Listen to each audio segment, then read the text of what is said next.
Hello guys, माझ्या YouTube चॅनलमध्ये तुमचं स्वागत आहे. जय श्री श्याम. आजची आपली नवीन सुरुवात. कार्तिक नमस्कार कर. नमस्कार. कैलासमधून आत्ता आला. ही पोरगी बाब आमची बाजूला राहते. देयांशी नमस्कार कर. नमस्कार कर देयांशी. नमस्कार. जेवण झालं का तुझं? काय जेवण केलं? हा, बाता खाल्ला. असं आहे का? शाळेत नाही जायचंय का तुला? हा, मम्मीला सांगायचे ना शाळेत जाऊ दे. हा हा,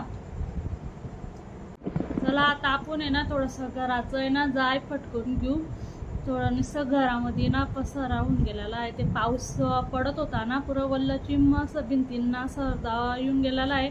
थोडंसं पुढचा रूम आपण साफसफाई करून घेऊ. चला मी तर साफसफाई कर. हे घर फटकून घेऊ आपण. लई घाण होऊन गेलेलं घर आपलं. पाणी नुसतं पाऊस पडतो ना असं सरदा होऊन गेलेला आहे. चला आपलं आता सगळं घरचं फटकलं गेलेलं आहे. आता ते कपडे होते, कपड्यांचा पसारा आहे. ते कपडे आवरून घेते मी आता. मग पोराला नाश्त्याला पराठे करून देते, स्वयंपाक बी करून घेते, पराठे बी करून घेते. त्याला शाळेत जायचं आहे, त्याला बटाट्याचे पराठे करून देते मी आता. आता आपण घर झाडून घेऊ.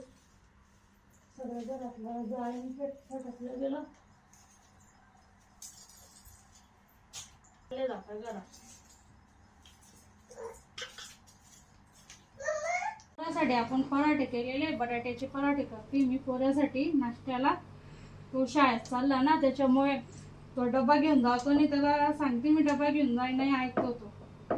घरी येऊनच जेवण करायचं म्हणतो. तर शाळेत खिचडी भेटती, तो शाळेतून खिचडी बी घेतो नाही. मेथीची भाजी करतोय आपण आता. थोडासा किचनवर आज पसारा आहे. अशी मला थोडं जोराने वाटतंय. या जेवायला आम्ही आता जेवायला बसतो आहे. मेथीची भाजी आणि भाकरी केलेलं आहे. पोरांना बटाट्याची भाजी केलेली आहे. तुम्ही बी या जेवायला. आजचा व्हिडिओ इथे एंड करते मी. तुम्हाला व्हिडिओ असं आवडत असेल कमेंट करा आणि लाईक करा. फुल सपोर्ट राहू द्या. जय महाराष्ट्र.